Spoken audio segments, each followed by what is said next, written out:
位朋友，大家晚上好！欢迎您来到美国华裔联盟 CAA Action 美国平等联盟 ACE 第3次全国会议。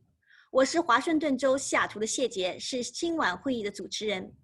我最近听不少朋友说，2020年真有意思，足不出户，坐观天下大事，什么也没干，尽见证历史了。是的，2020年发生了很多大事。新冠疫情总统大选大法官阿比吉过世，中美外交对垒等等等等，这么多大事发生，咱们仅仅是做官或者见证是不够的，更应该思考、讨论和参与。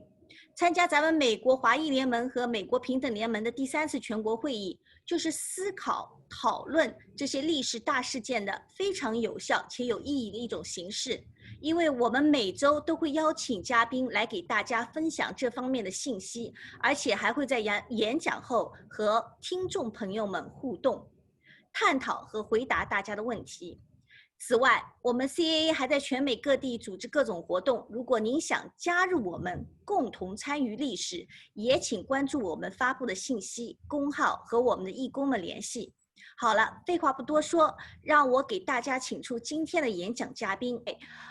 我们第2位演讲嘉宾呢是美国联邦民权专员、加州圣地亚哥大学法学教授盖尔博士，他呢是 CFER 联合主席，这个 CFER 这个组织的联合主席。那 CFER 呢最近在打一个非常艰难的campaign，他呢就是加州反对 prop 16种族歧视的这一个法律的那个 campaign。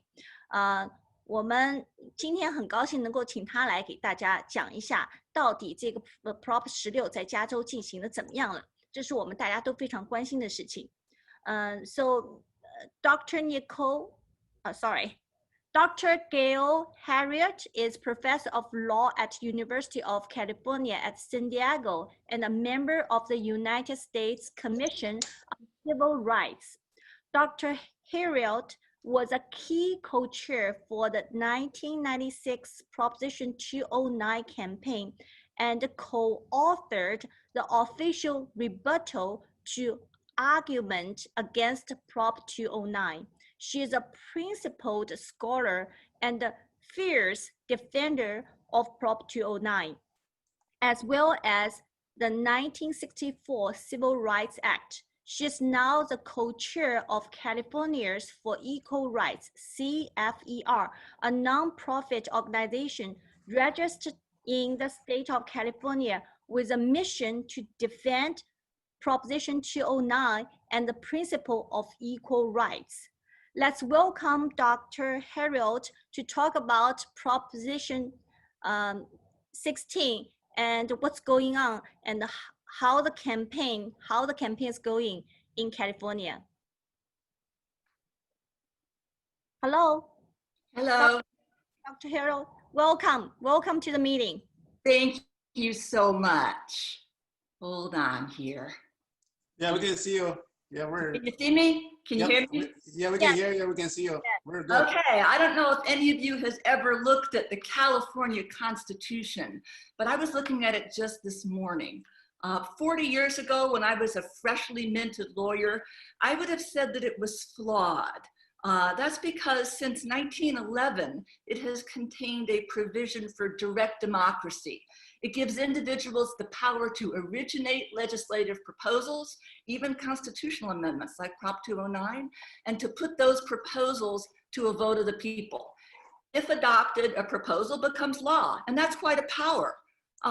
Back when I was a young lawyer, I would have been inclined to side with the framers of the United States Constitution.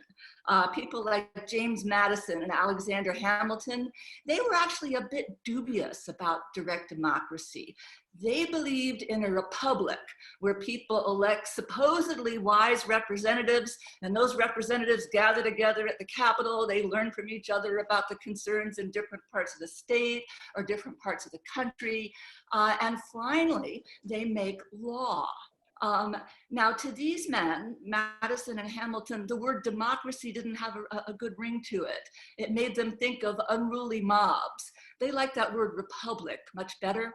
That isn't to say that early Americans opposed all institutions that are democratic in this pure sense. In small towns in New England, they had annual town meetings. And some of these towns still do that.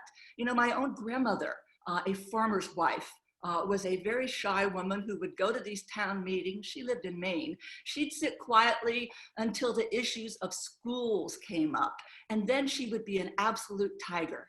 You know, the stereotype is that Chinese mothers are the tiger mothers, but I am pretty sure my grandma could out-tiger just about anybody in the world. So maybe she was secretly Chinese, but I don't think so. Anyway, I think my point is still valid, and that is that men like Madison and Hamilton would never have adopted statewide direct democracy provisions. And while I used to share their skepticism, now that I've seen it work, that's caused me to lean in the other direction. I'm very proud to have co-chaired the Proposition 209 campaign in 1996, and to be currently co-chairing the No on Proposition 16 campaign, which is all about preventing Proposition 209's repeal. I like to think that if Madison and Hamilton could see how direct democracy works today, they might just reconsider their view, just a little bit anyway. You know, it's funny, you know, one could argue direct democracy had a better chance to work back in the 1780s when some states, like Georgia, for example, had very, very low populations and very few eligible voters. I think Georgia just had 10,000. Compare that today here in California, where we've got 25 million people eligible to vote here. And yet I believe direct democracy has turned out to be much more necessary in these large and complex societies we're living in today. It's the system override that we need. When our political leaders repeatedly let us down on matters of fundamental importance, it allows the people to reassert control in a peaceful and orderly way. It pains me to say this, but our political leaders have become increasingly detached from ordinary citizens and increasingly unwilling to stand up for basic fundamentals that made this country great. And that is why we need direct democracy. It isn't always perfect. We all know, if you live in one of these states, that foolish proposals sometimes make it to the ballot. And mercifully, most of them end up losing, but you know, compare it. If you've ever looked at the legislative docket for Congress or for any state, you will see a lot of foolish proposals there too. And some of them make it into law.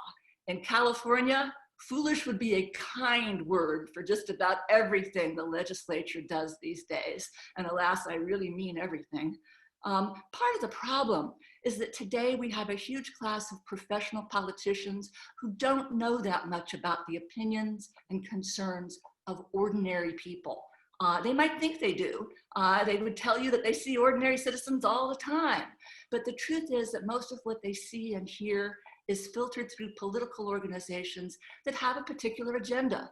And many of the typical Americans they see are right out of central casting, hand-selected by one of those organizations to make their point. Now, don't get me wrong on that. There's absolutely nothing inappropriate about groups organizing and petitioning their governments for whatever it is that they want. It's important that they do so. Indeed, the right to do so is guaranteed by the United States Constitution. But it is a fact that in our era of big government, many of these groups are asking for special favors. Groups that are asking just to be treated equally are much less likely to be well organized these days. They have a tendency to come late to the party, and their voices often get drowned out. I bet those of you listening to me probably know exactly what I'm talking about. Why are people who just want to be treated equally less well organized? I think it's because they're busy doing the things that good citizens are supposed to be doing. They've been doing their jobs, taking care of their businesses, paying their taxes, rearing their children, and expecting the system will treat them fairly. sometimes by the time they wake up and see, whoa, the system is not working, it's too late to get the politicians back on course. Politicians commit themselves to special favors to certain groups, and that's how they're getting most of their enthusiastic supporters, unfortunately. So the flip side is if they say no to special favors, that's how they get their most enthusiastic opponents too. Since first and foremost, alas, most politicians just want to be reelected and they don't like to have to say no. It's no fun. Now, the problem in very recent months and years, I guess we have to say years, has gotten a whole lot worse. Politicians and judges too have become downright timid. They fear that our woke culture, that anything they say will get taken wrong and they will get canceled. There's no better example of this phenomenon than race preferential college admissions. Let me tell you a bit about the history. They started in the late 1960s by universities that really meant well. They honestly expected these policies to be very temporary, just a few years, but they quickly got out of hand. The first lawsuit challenging them, the first one that gained full nationwide attention, was called Bakke versus the University of California Board of Regents.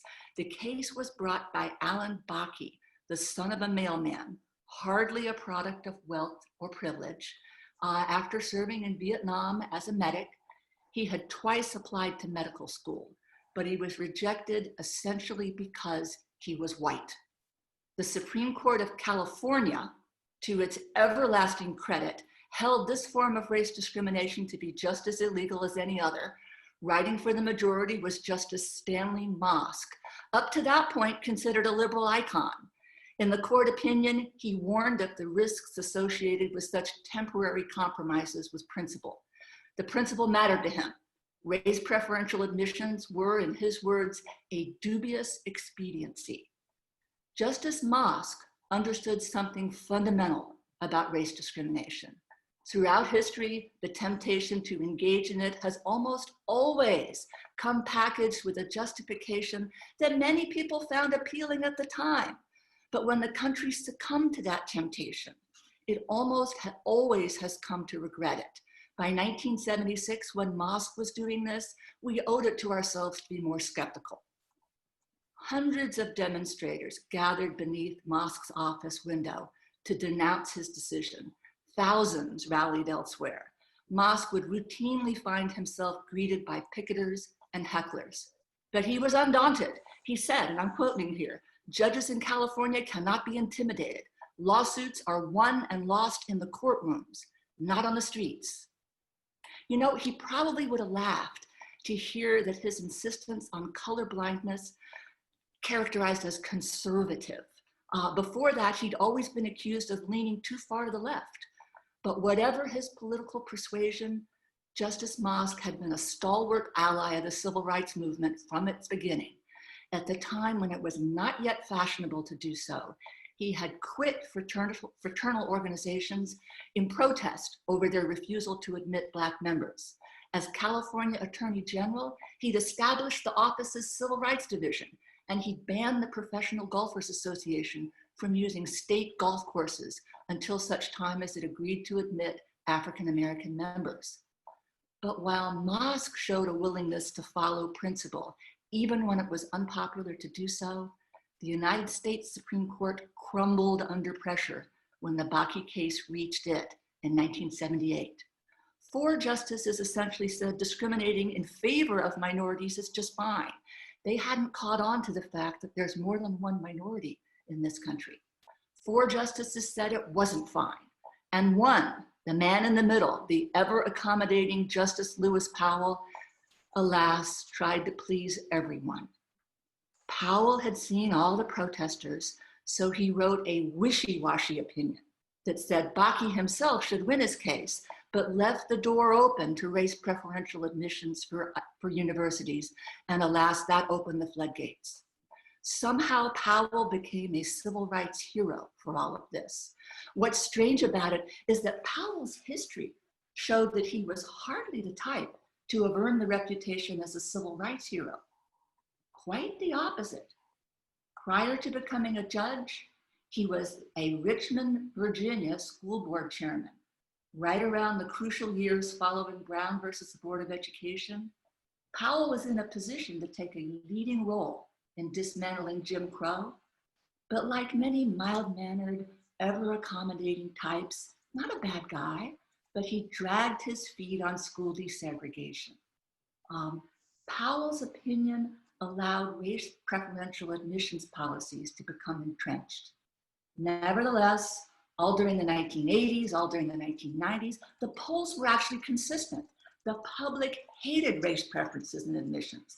They viewed them as antithetical to the American creed, and they were right.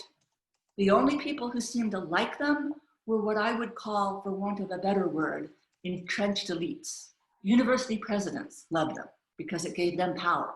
Journalists, education bureaucrats, people who for decades, professions who have leaned to the left for the longest times, they liked them. Professors seemed to like them, but not nearly as much as you would think. The polls were very split. By the mid-1990s, the gap in academic credentials between underrepresented minorities and Asian Americans in particular was very large, about 300 points on the combined SAT at the University of California at Berkeley, and a big gap on high school GPA too. This was not a gentle thumb on the scale. This was something much greater than that. Asian American students had to be much better. Whites had to be much better. But because Asian American students were often the children of immigrants, grandchildren of immigrants, immigrants themselves, that mattered more in some ways.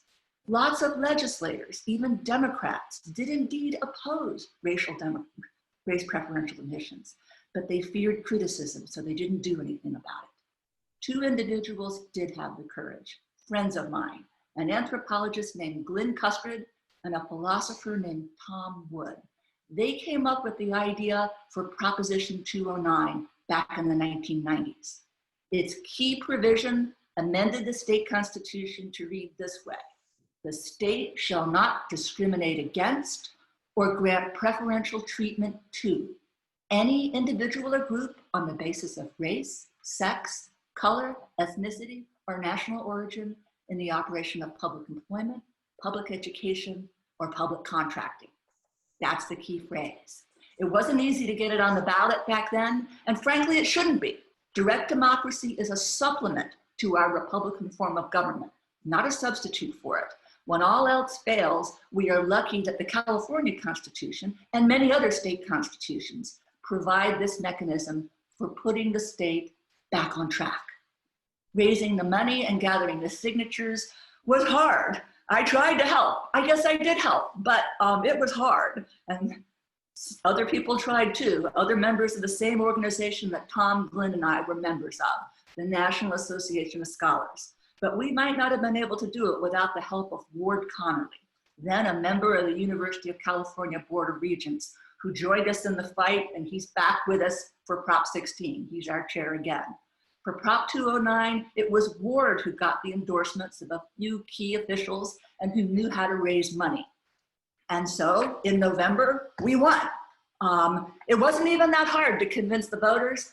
We were asking Californians to do what was right, acknowledge that race and ethnicity discrimination is simply wrong. We were always ahead in the polls back in 1996. Of course, our opponents fought us. Even after the election, they dragged us through the courts, but we prevailed. The next step was to export the idea to other states. There were doubters even among our allies. I had allies from outside California who said, Gail, no, no, no. We need to put our resources into Supreme Court challenges. A win there will sweep the whole nation. This state stuff you're doing won't work. There aren't enough states that have direct democracy. It'll take too long. But let me tell you, the let's get rid of race preferential admissions with one giant victory in the Supreme Court hasn't worked so far. Direct democracy is what has given us our victories. Washington State, Michigan, and several other states. Meanwhile, back in California, where I still am, Proposition 209 was a great success.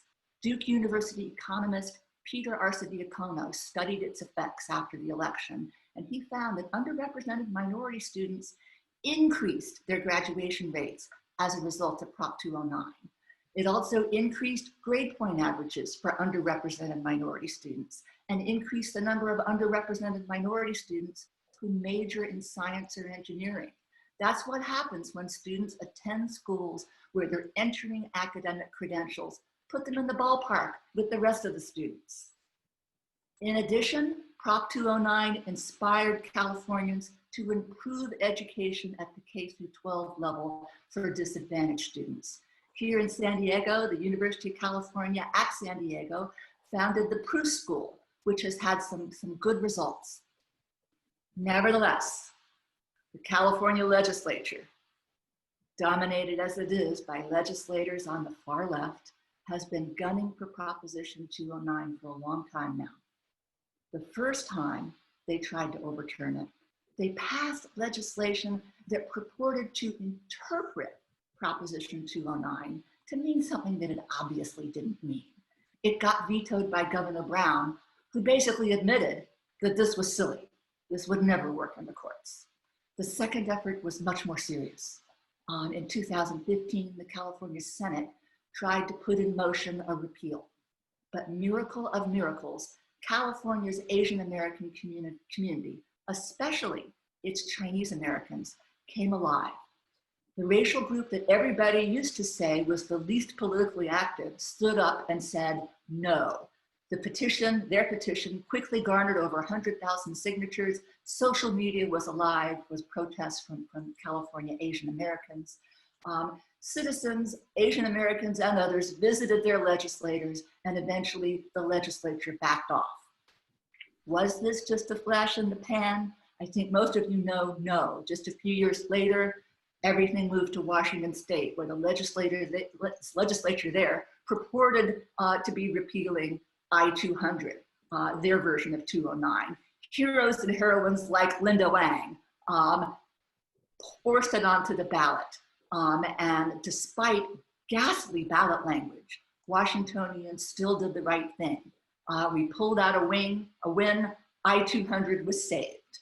So now it's our turn again in California.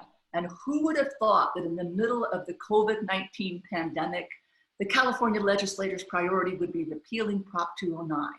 But it was, and it was much more difficult for our side to organize. Outside of the Chinese American media, the media just weren't interested. We couldn't visit in person with legislators. We couldn't have large rallies. Still, I believe we would have succeeded in turning them back at the legislative phase, but for the death of George Floyd and the protests, looting, and riots that followed. By June, the mood in the California legislature was one of panic. It was hard to stop this. So for the past 3 months, we have been putting together a campaign, writing ballot arguments, op-eds, doing radio, talking to newspaper editorial boards, litigating ballot language in court, designing yard signs, getting those yard signs out to voters, working social media. For those of us who worked on Prop 209, and those of us who worked on defeating the repeal effort back in 2015, it's like old times. Except for the part about social media. We old-timers from the Prop 209 campaign, we still haven't figured out social media, but fortunately, the younger folks seem to be able to do that just fine. Our big innovation during the pandemic has been car rallies. Instead of crowding together at our protests, we decorate our cars and we drive them through towns so that we get noticed. And it's been working very well. We've been getting some media attention for it. It's pretty cute. I will admit to you that I didn't know what to expect when we started down this road at the end of June. Would California voters be with us still or not? But there are now 3 polls, 2 public ones and 1 private one, that used actual ballot language that voters will really see on their ballots. And they're strongly in our favor. This is winnable, and not just winnable. So far, we are actually winning. But here's the problem. Our opponents have at last count something like $12 million. And that's about 10 times what we have. Their donations are overwhelmingly from multimillionaires and very large corporations like Pacific Gas and Electric and Kaiser Health. One person, the wife of a real estate developer, has given $5.5 million in donations and loans to our opponents. We don't need that much. They might have the cash, but we've got the volunteers. We really do. Many of them would walk through fire to prevent Prop 16 from passing. I know it's really astonishing how good they are. But we need more than what we have on hand right now. We are going to run out of money soon, and we will need to stop our paid social media campaign when we do. I will level with you, ladies and gentlemen, most of our donations come from the Chinese American community. Chinese Americans in California have done themselves really proud in this campaign. It's really astonishing and a great thing to see. I suspect some of you have already given what you can, and thank you so much for your support. But if any of you can still help us out a little, every little bit helps. I wouldn't be asking you for this if I didn't think your contribution can make a difference. Be assured that I am a volunteer myself, and I have put my own money where my mouth is. Indeed, right now, I am the campaign's largest individual donor. We have an organization, Students for Fair Admissions, that gave us more. They gave us $50,000. They're the ones behind the Harvard litigation. But I'm next in line. And let me tell you, I am not rich by any stretch of the imagination. On the other hand, I finished paying for my house. I don't have any children to put through college. And that's not true for most people. So, you know, all I'm asking is if you've got something to spare, large or small, or you know somebody who might have something to spare for us, please make it known. If you Google No on Prop 209, you'll find us, CFER, Californians for Equal Rights. In closing, let me just say that direct democracy isn't perfect, but it's been serving us well over the last few decades. So 2 cheers for direct democracy, but 3 cheers for those Americans who organize and fight, not for special favors, but just to make sure that they, their children, and that all Americans will be treated equally in the eyes of the law, regardless of race, regardless of ethnicity. I know that's many of you. It shouldn't be necessary to have to fight like this, but alas, it is. So thank you all, and wish us luck in November. Thank you, Doctor. Linda, do you have anything you would like to say, or you would like to have comments on that? Linda? I would say, you know, this is the first time I ever heard about the term direct democracy. So thank you, Professor Gail. I really enjoyed your speech. It was I'm a law professor. I always have to explain something to people. You know, yeah, I was like, wow, this is very interesting because you probably, you know, you're on our email list. You know, we're fighting, you know, another bunch of initiatives, all those kind of things here. But yeah, so I you know, it's very interesting to learn the history about the direct democracy and the history about the civil rights movement, the preferential treatment. I have a question about, you mentioned about, you know, some people talk about, oh, maybe there's one, you know, US Supreme Court ruling and, you know, it's going to solve everything.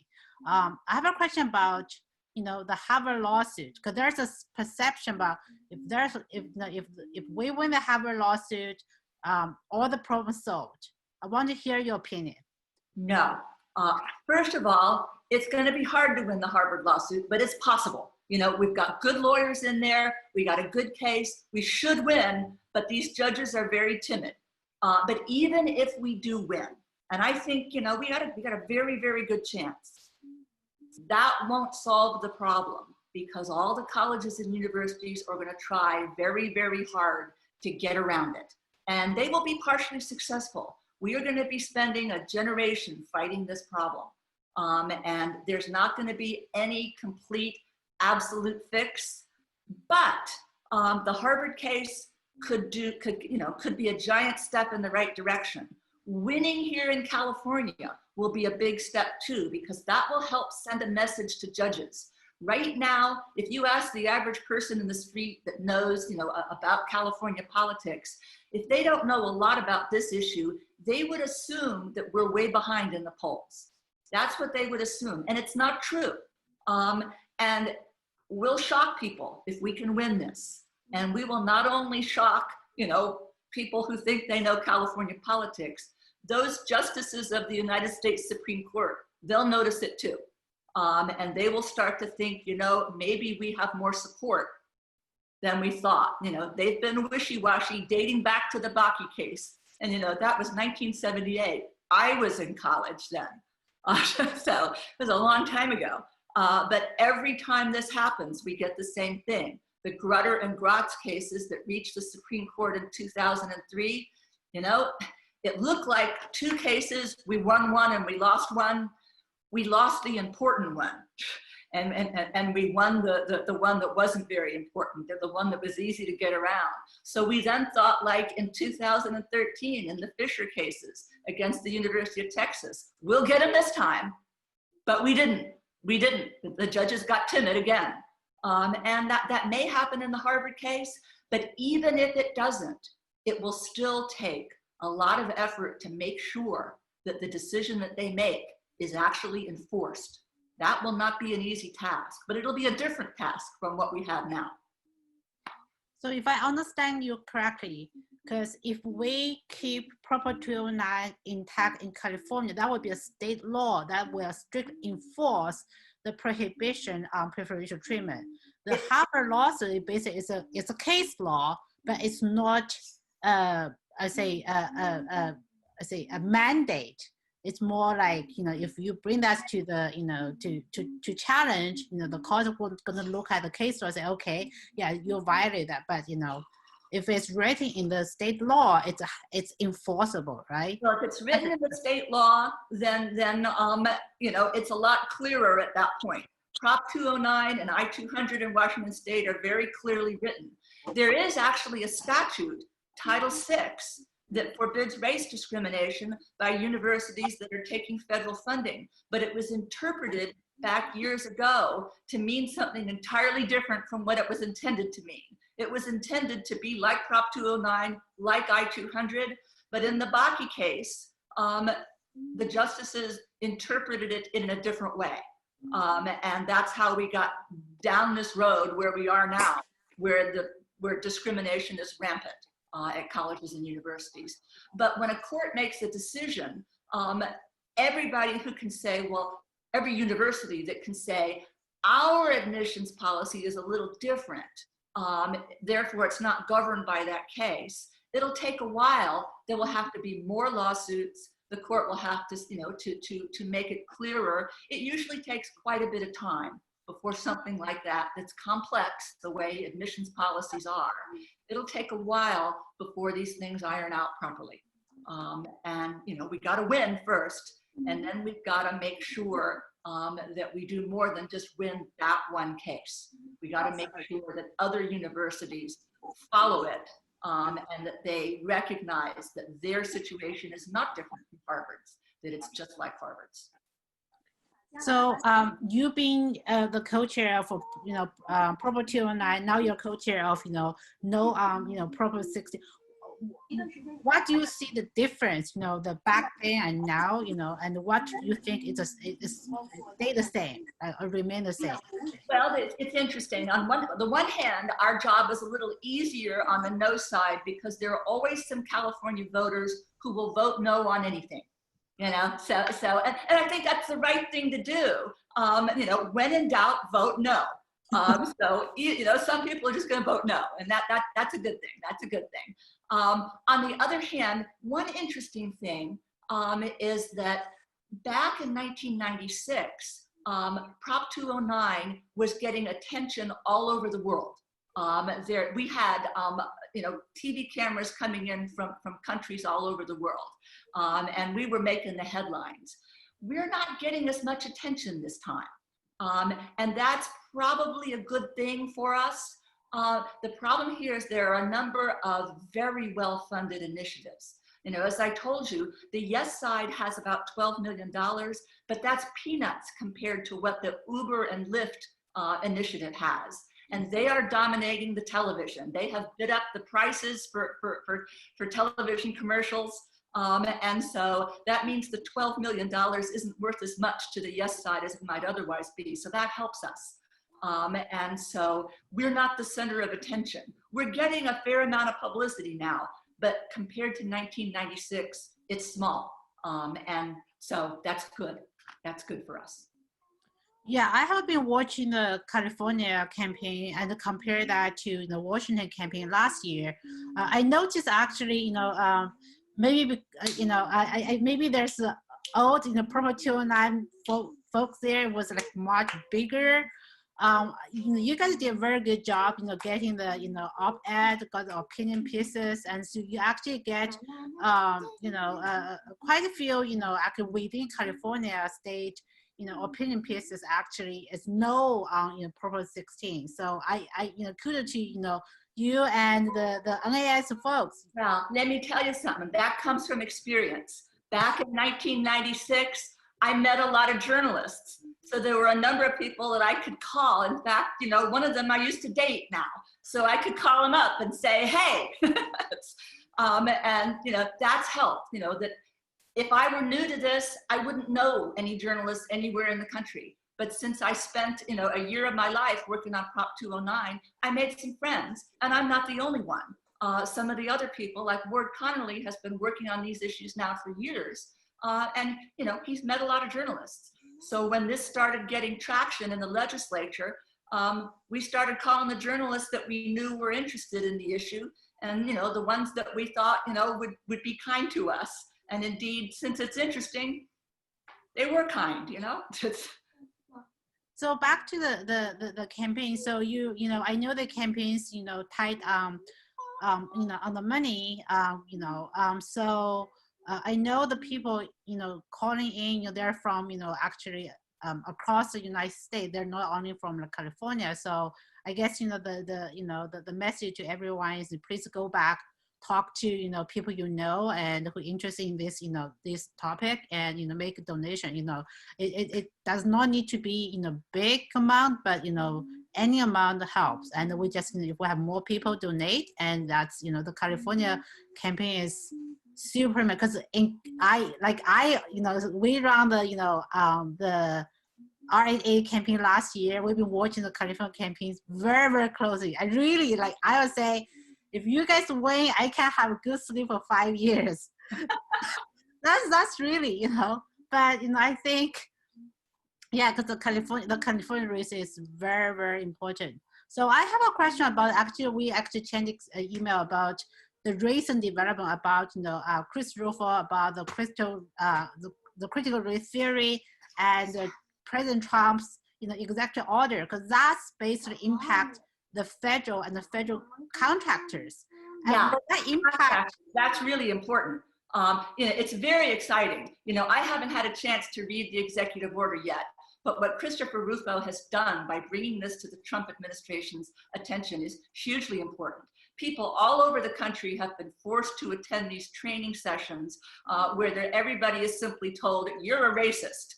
And it's outrageous. And this, I think, is one of the best things the Trump administration has done, is they are fighting back. And Christopher Rufo, has done something extremely important for the country. And, if you look at the law here, it has been the case for some time that courts have interpreted Title VII to include, a requirement that employees not be racially harassed at the office. And yet that's what these training sessions are. They are harassment sessions. They remind me of the Cultural Revolution. And, I find them very frightening. And, if this can be stopped, that is a great thing. I briefly met Christopher Rufo on Friday at a Zoom meeting with the Heritage Foundation. And he had a lot to say, and I hope we're going to be hearing a lot from him in the future. Yeah, because I think there's, it's interesting because when you touch federal contractors, that kind of triple into lots of, Fortune 500 companies would be, impacted. So, and yeah. some universities too. Yeah, that's what my next question. Because, that's. Universities get both grants and contracts. And so this applies to contracts. But I think there are going to be plenty of universities that are going to be on the hook here. And that makes me very happy.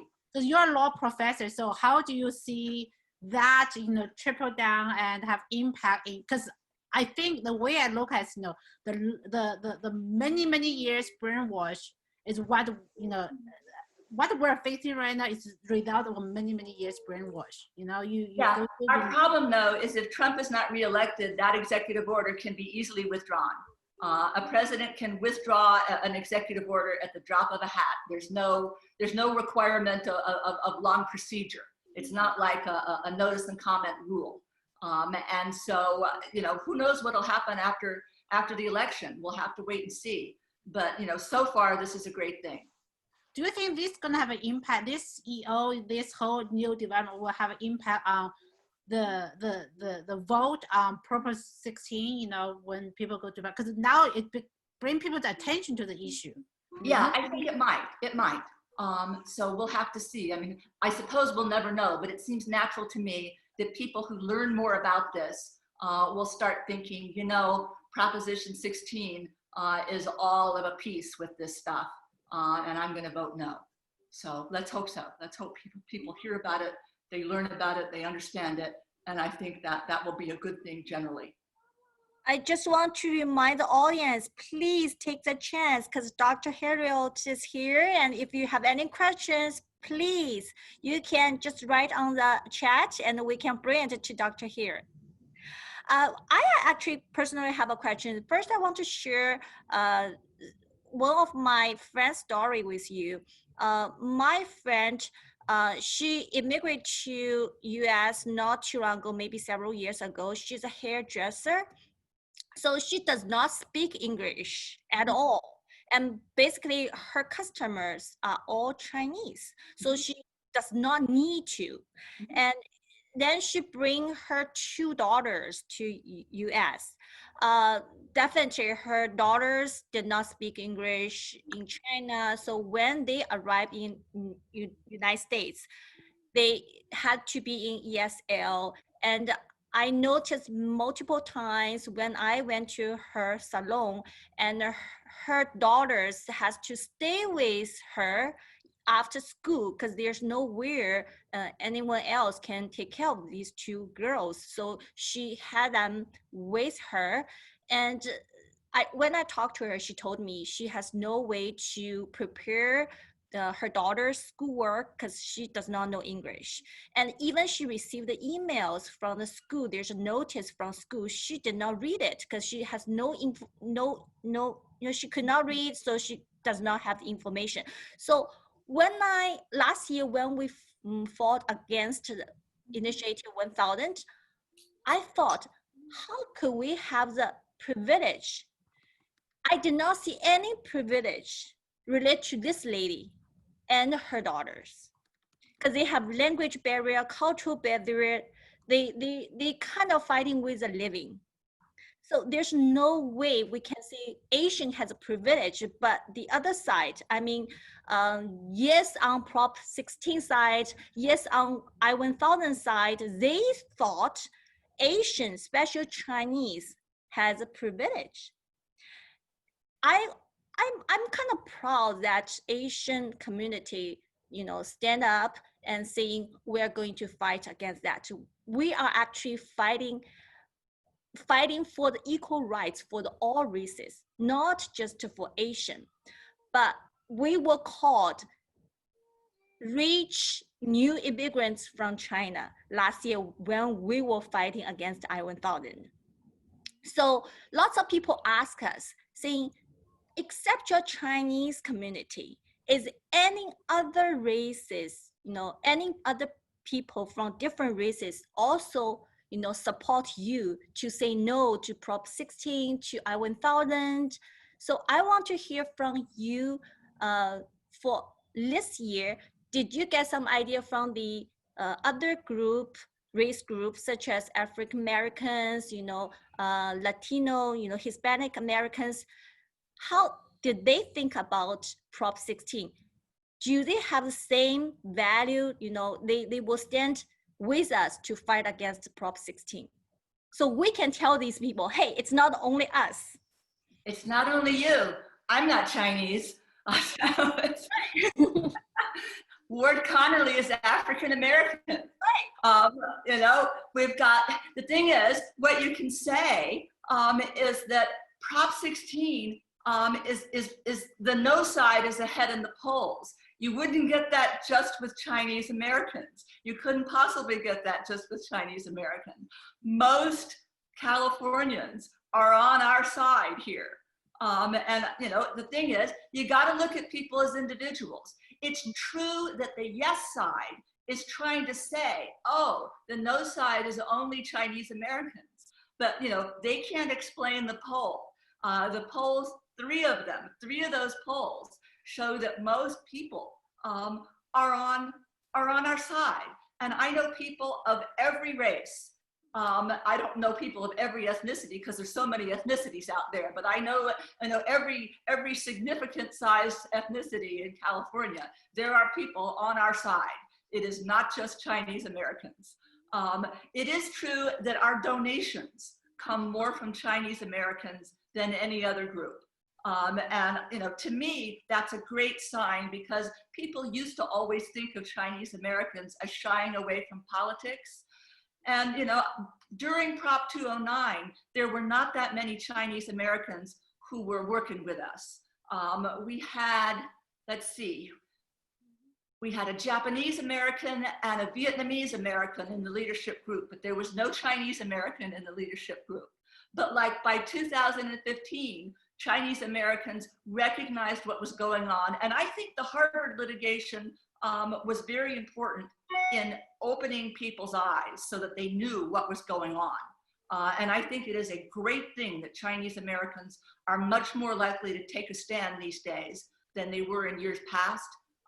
And you know, to me, I'm delighted that we have so many Chinese Americans working with us now. And it's a great thing. But you're by no means alone.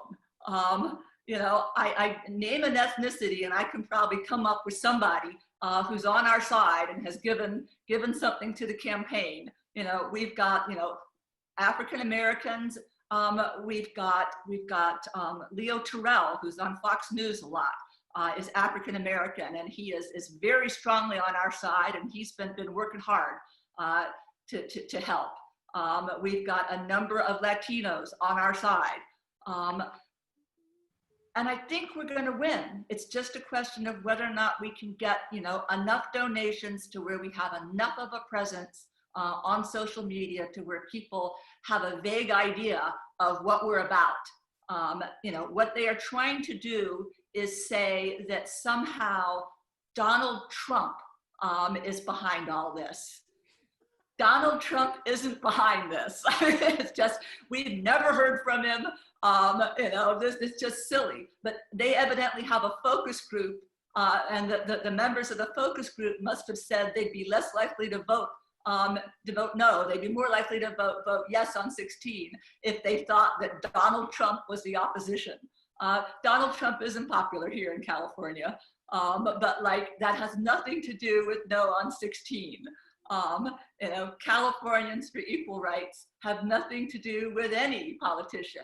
What we're about is keeping discrimination illegal, keeping Proposition 209 in the California Constitution.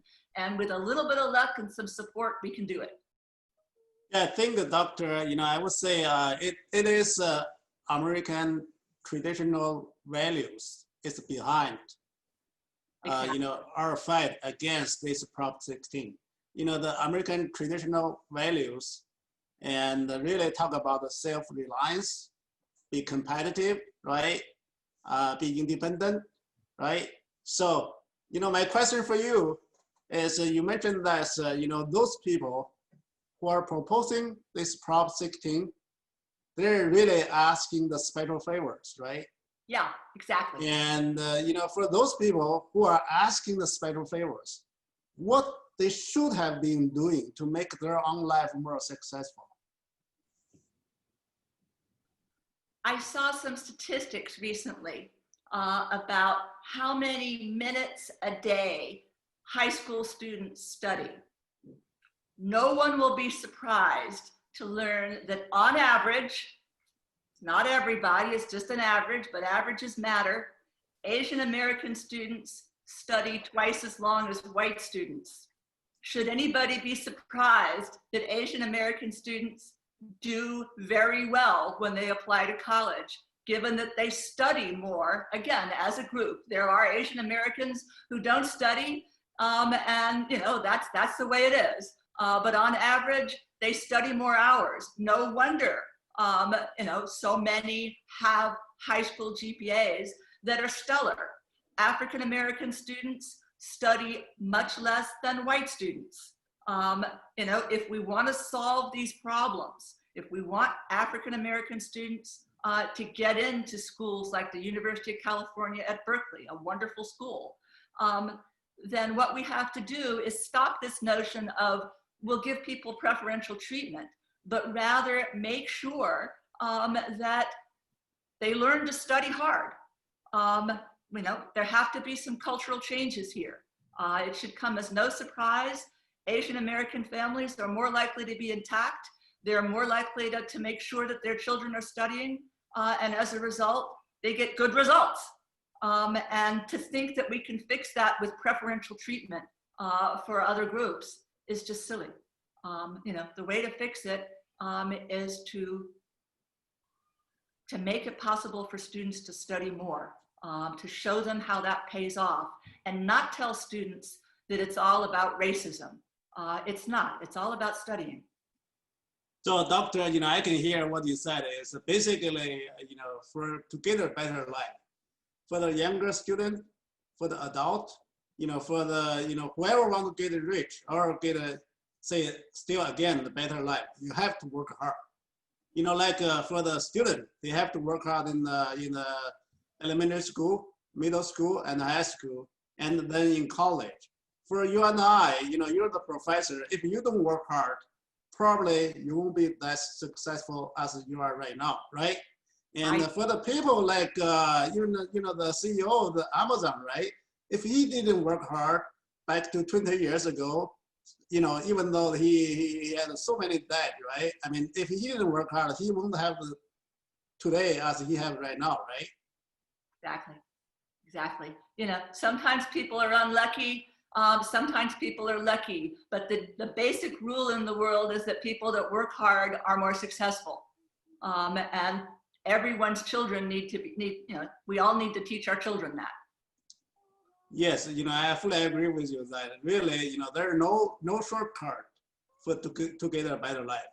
The only thing you have to do, because, in our workplace, if you don't work hard, if you just work 8 hours a day and spend 1 hour at lunch, then that's making your day much shorter. Then you're not going to make your business more successful than the others, right? And if we're lowering our education standard, working standard, and that's going to make this California less competitive, and make this country less competitive to the other countries like China, India, Brazil, and Russia, right? Sounds right to me. So we need to... I think that's right to everybody should be, right? Even those people who are asking the special favors, they have to know, the only way to get a better life is to work hard.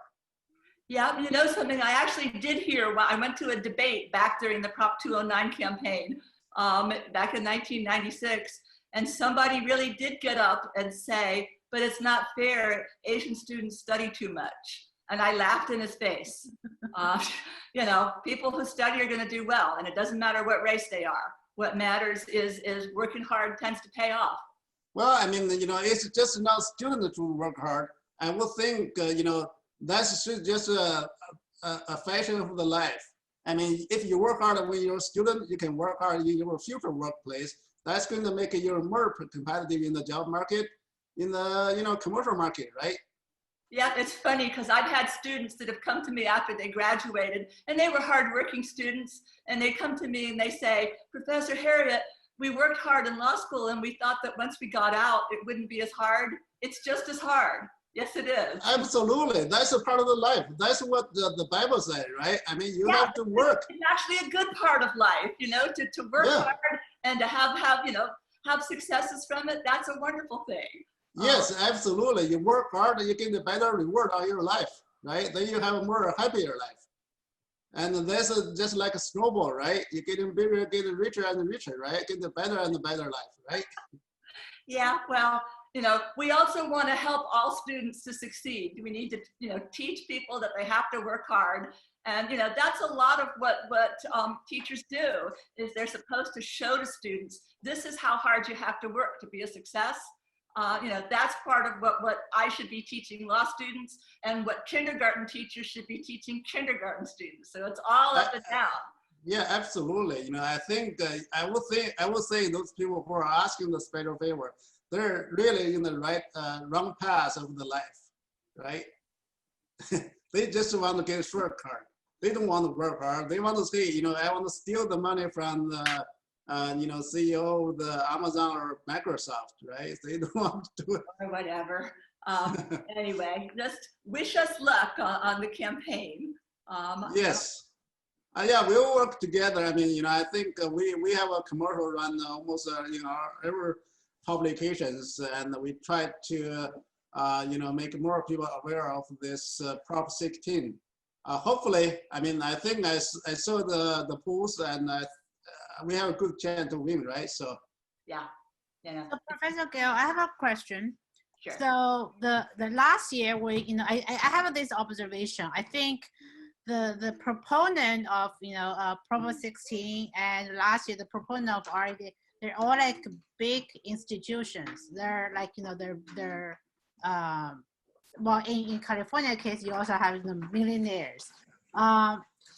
I feel they don't have the grassroots support. They don't. I've been monitoring their social media account, their tweet stuff. They don't have that many people retweet their stuff. They seem like just feel like say the elite. They're pushing these ideas. I want to get your thoughts on why those elite, those like billionaires, those institutions that are pushing these things when they clearly don't have people's support. You're definitely right that they don't have the grassroots support that we have. It's just not there. I think some of these institutions, they're used to thinking of policy at a very abstract level. They'll think of it as, well, we have a problem. There aren't enough African-American students at UC Berkeley. What's the solution? Well, if you think of it at that abstract level, the solution is, well, we'll put more of them there. We'll take care of the problem like that. And they don't pay attention to the fact that you can't fix problems that way. You take a student who isn't academically competitive with the other students, and you put them there at UC Berkeley, surprise, surprise, they end up not having a good time. They end up with poor grades. They end up, less likely to graduate in some cases. Or the biggest thing that we found is that when a student, any kind of student, it doesn't matter the race, doesn't matter whether they got a legacy preference or something else, you put them at a school where they're not competitive, and if they went there because they wanted to major in science and engineering, they won't major in science and engineering. They will, go for something that is softer. And when they get out of college, they'll have to scramble to find a good job. Whereas the people that got the science and engineering degrees get the jobs. And, they would have been better off going to a slightly less competitive school, getting that science or engineering degree, and there would have been a job for them. And, it's just, when people are looking at this from a bird's eye view, and instead of thinking about real people, real flesh and blood people, they come up with solutions that treat people like they're robots. And people are not robots. And when you take people as individuals and you evaluate them as individuals, you accept them into a school where it looks like they can be competitive, it's better for everybody. But, and I think that people at the individual level, our grassroots supporters, they get that.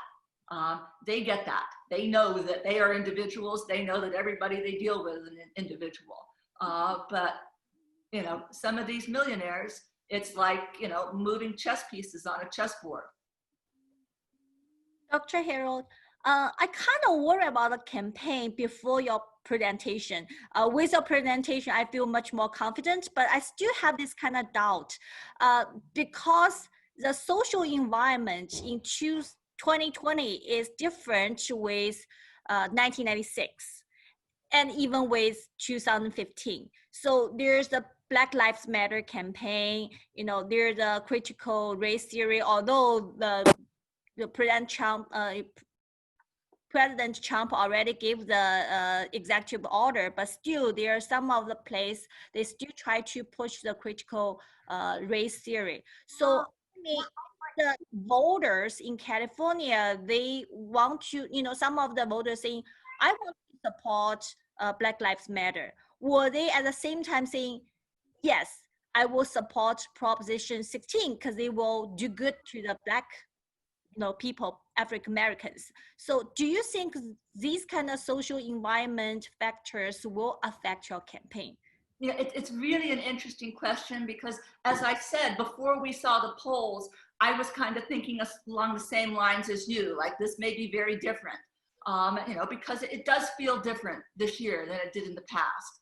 My rule of thumb with everything is that things change more slowly than people think they are going to change. And that, you know, you can, you know, watch the television or listen to the radio or, you know, look on blogs and you think, you know, suddenly the world has changed completely.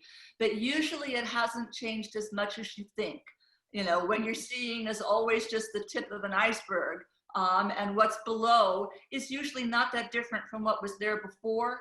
So I believe that, you know, this is winnable. I believe that if we get enough funding that we will win, but it may turn out that I'm wrong. You know, it may turn out that I'm wrong.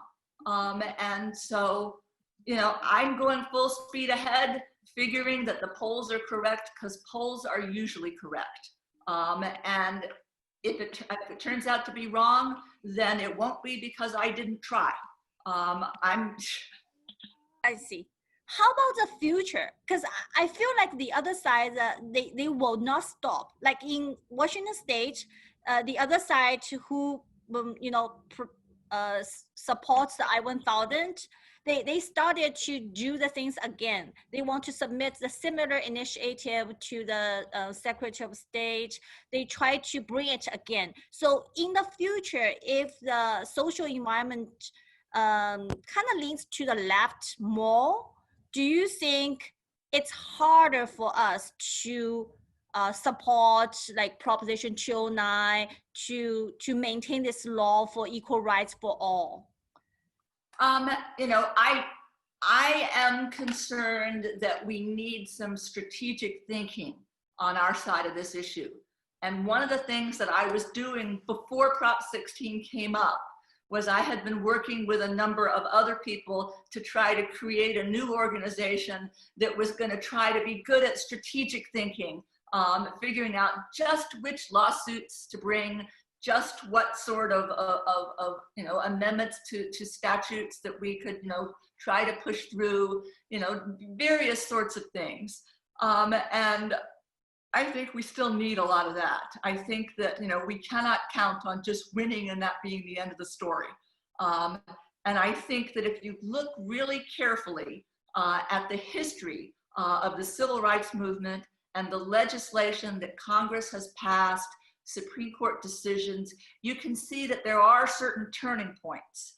A lot of people didn't notice, for example, that in 1991, during the presidency of George H.W. Bush, they changed Title VII just a little bit in a way that a lot of people weren't paying attention to. They made money damages available to plaintiffs, where before that, they were limited to other sorts of remedies. It would take me forever to explain this entirely, or it would take longer than I'm sure you have.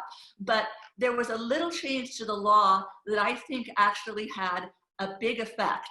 That because there were money damages available for the first time in cases that would have involved harassment cases, that had a profound effect on free expression. That businesses don't care if their employees feel like they can freely express themselves. So the business's attitude is, if we could end up having to pay money damages, we want our employees to zip it, don't say anything. And that has changed the culture. And, you know, some people would argue it's changed it in a good way. Some people would say it's changed it in a bad way. But that change from only being able to get an injunction to being able to get money, changed the culture in a way that really nobody was paying attention to at the time. And there are lots of things like that, small changes in the law that have these effects. And if we want to win a permanent victory, we're going to have to be looking at these things. We're going to have to be doing the sort of things that the Trump administration has just done in response to Christopher Rufo. If we want a long-term victory, it's going to take more than just winning the initiative. Thank you, Dr. Heriot. I'm sorry, I probably did not get the correct pronunciation of your last name. Doesn't matter. Well, I have one sentence here from one audience of our meeting saying, it has been a long time since I was last in a classroom. Dr. Heriot, you are a very good teacher. Your presentation is very convincing. I just want to let you know. Thank you. There's a question. Oh, there's a question. Yeah, I just wonder if we win, how long this law will stay there without challenge? I don't know. You know, it is very expensive to mount a campaign here in California. And I think that if we win this, I'd be surprised if they challenged it. You know, we're a really big state and it's costing, you know, they're spending $12 million on this. Do they want to flush $12 million down the toilet every year? I don't think so. I think it'll be there for a while, but I think that it would help a great deal if we got a good decision from the Supreme Court in the Harvard litigation. You know, these things build on each other. You know, we have been able to raise money that would have been harder to raise if Washington State hadn't turned out the way it did last year. That helped us.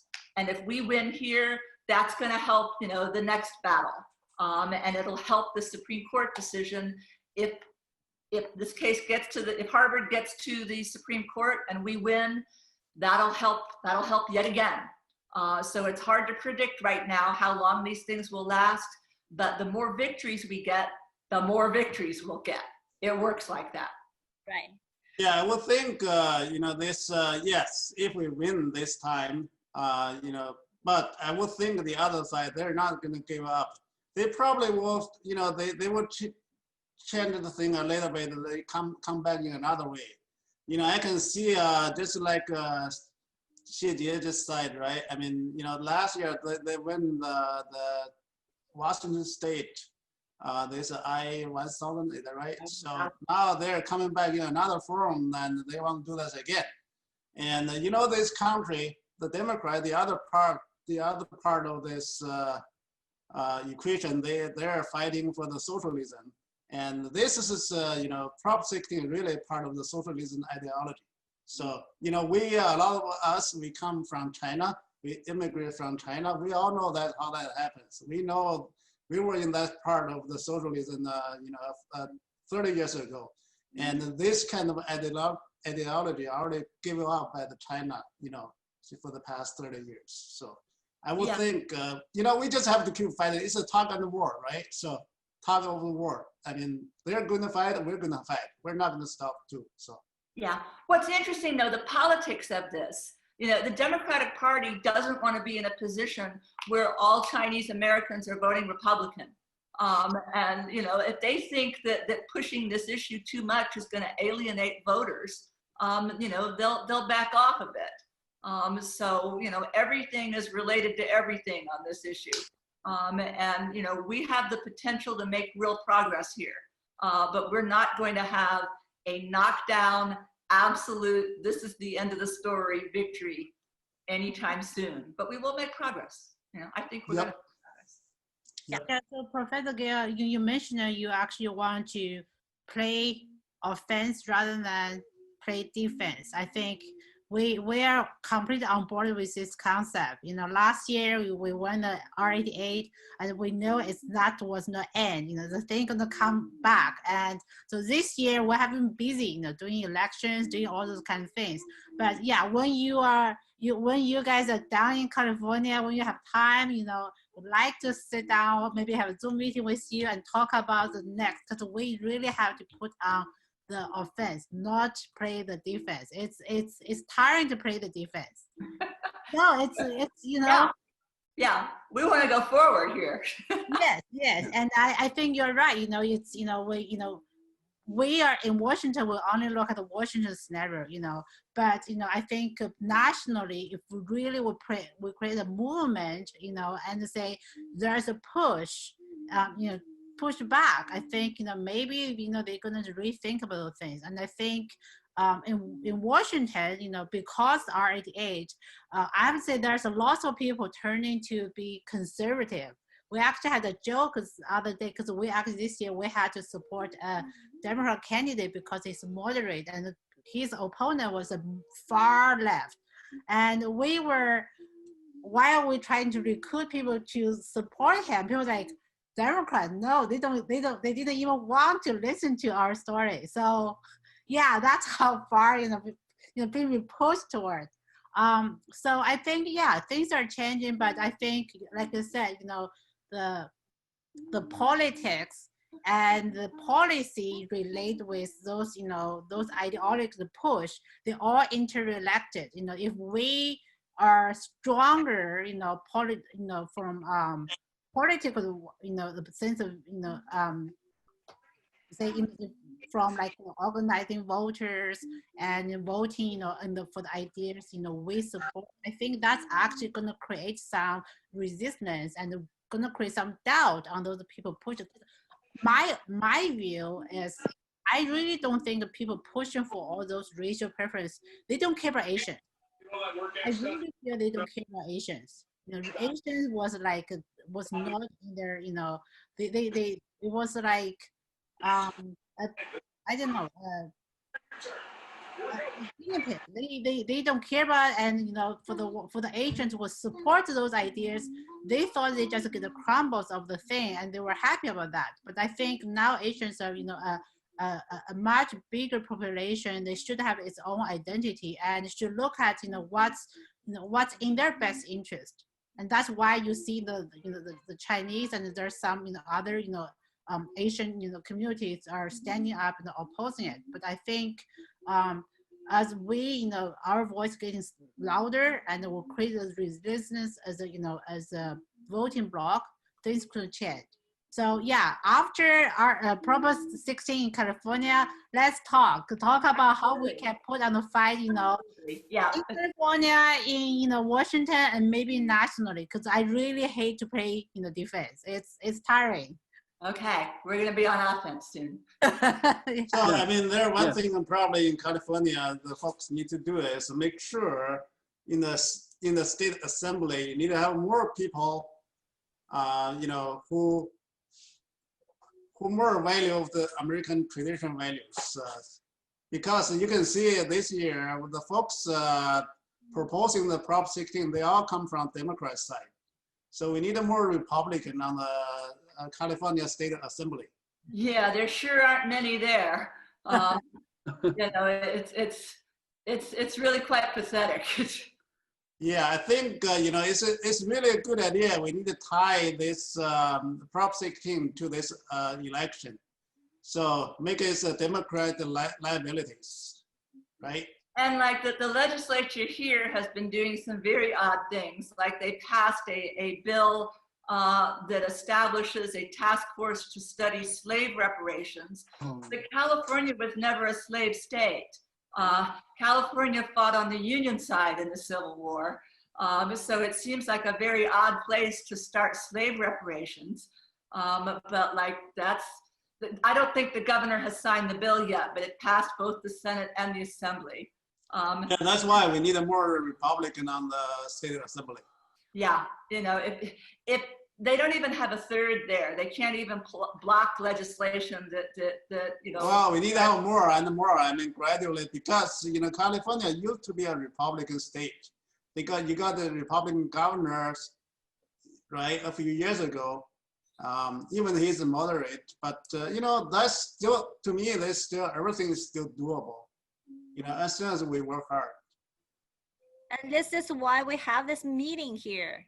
We want to deliver the conservative idea to Chinese or more different race groups. Just let them know, Republican and conservative value matches our value more than the other. So it's great to have this meeting, although it's limited online because of coronavirus, but we did good job. We got together. That's pretty good. That's pretty good. But like, I still would like to get out of the house. I'm tired of this. I think we had a wonderful discussion today. I learned a lot from your presentation. Is anyone have any more questions for Doctor? Otherwise, because we kept Doctor for more than an hour. Yeah, I got to teach a class tomorrow, so I better go. I better get ready for class. Thank you so much. Thank you. Bye-bye. Bye. Bye. Bye. Bye. 我想今天的讨论是非常精彩哦，和这么多的听众朋友们一起度过了一个愉快而且有意义的夜晚。所以呢，大家一定要关注我们的网上会议，是每周日晚美东时间9点，美西时间6点，在 Zoom 上面跟大家见面。会议 ID 是256-492-4036，敬请大家关注。下周我们还有非常大碗级的精彩的这个演讲嘉宾来给大家提供这方面的演讲信息，谢谢大家。我看到还有人陆续的进来，我们的会议已经结束了。如果大家想在网上继续聊到这个话题的话，可以继续留在这儿。会议呢，我先宣布已经 officially end， 但是大家可以继续聊。